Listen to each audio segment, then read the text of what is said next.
This house built in the 1840s was built by a Gridley for a weaver, which is a relative of ours now, weavers. So it's kind of weird that I'm actually back on the site almost 170, 80 years later, and there's another Gridley on the site building to it. I had an interest in tiny homes, and so I was looking for something that could kind of get my foot in the door there, get some background knowledge and information.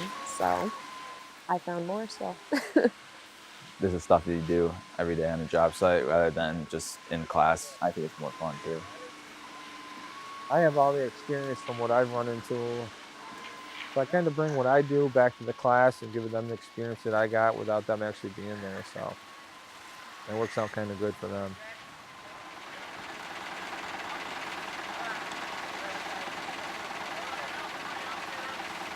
I like to do the finish. I would like to have my own company.